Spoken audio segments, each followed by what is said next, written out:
now let's talk about the kinds of real estate that can be used for both recreational and medical cannabis industries. What are the different kinds of real estate that someone can invest in?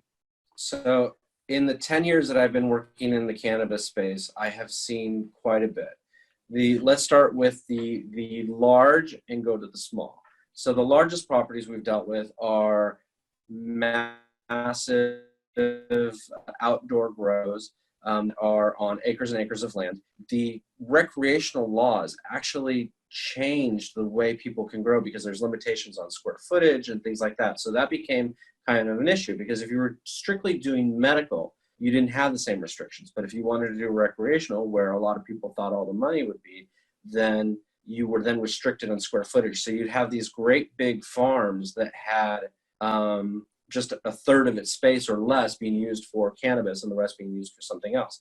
What's interesting is that some of those farms actually made more money on the something else because of the drop in price that happened a couple of years ago for cannabis. So it actually may have worked out to saving them in the end. The most common types of property investments that I see are what I would call the halfway properties. They're greenhouse properties, where these massive, super high-tech greenhouses are being built on large plots of land. And depending on where they're located, they have environment control, sunlight control, all these different things. If they're in Northern California, they might not need the sunlight control. But if they're in Central or Southern California, then they have these special curtains that close and special windows that open and close and all these different things. Those are high-tech. They've gotten a lot of outside investment, especially from Canada. And those are very, very popular. And I think that those will survive any type of economic problems that this industry is going to face over the next couple of years, simply because the amount of investment and time and the quality of goods that comes out of those hyper-controlled environments is predictable and regular. So they have probably the best option from a growth perspective. And then you have what I would call the indoor warehouse grow. And that's interesting because that can be in a green zone, in an industrialized area, or in a downtown of a major city like Los Angeles. And all of a sudden you walk into a little door, and behind that door is room after room after room of indoor grow. That's also very predictable, and it creates a very high quality level of cannabis, but it also has additional costs because you have city water. You're not getting agricultural water. You're getting electricity costs for a city as well. And so your overhead is different. And then you have to have an incredible amount of machinery, HVAC, machinery, heating, air conditioning, temperature control, all those types of things where you don't get any advantage from the outside elements one way or the other. You have to control all of the environment inside. Then you have what I would call the distribution centers. They're really just warehouses that are repurposed for cannabis distribution. There was a lot of movement for people to invest in these warehouse type properties where they would simply act as a conduit between the grower and the retailer. But what's interesting is that distribution never took off. The rules and regulations that the state released didn't promote having distributors the way other industries have. So like in alcohol, for example, you have the brewery, and then you have the distributor that gets it to the retailers, and the distributor deals with the shelving, deals with the way that the regularity of the shipments, and they deal with the retailer directly and getting those products on the shelf. Cannabis is different. The distribution can be done by the grower itself. And so you have a lot of growers are saying, why am I going to have this middleman that's just going to raise the price of my product when I can go and distribute it myself? So you're seeing a lot of direct distribution. That may change in the future, but a lot of people lost out that bought properties that they thought would be perfect distribution hubs and centers. And they bought them, of course, in prime locations where they thought there would be a lot of demand. And a lot of them are sitting virtually empty. So it was a really bad move. Will it change?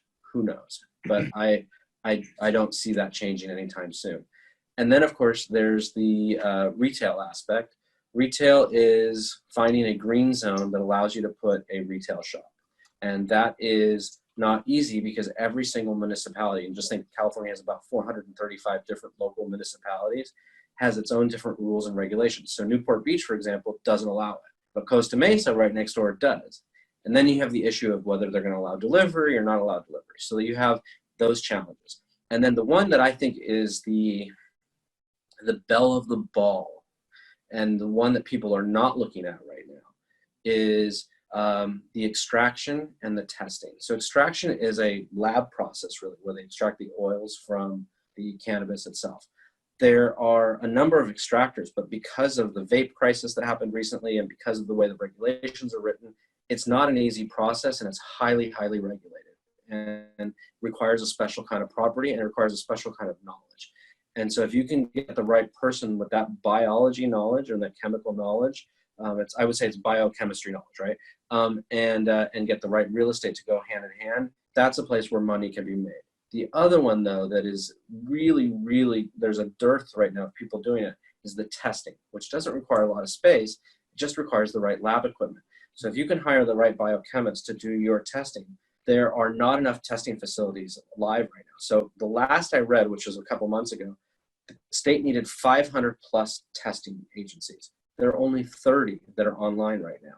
So if you can team up with a biochemist and find a property that's zoned for testing, I think you can hit a home run very easily if you get yourself out there quickly, because I think that that's not going to last, that opportunity. But there's a short-term opportunity there for the next couple of years, because there's just not enough people looking at that as being a viable business. And I actually think that that could be one of the more viable businesses, because without that testing, they can't go to market.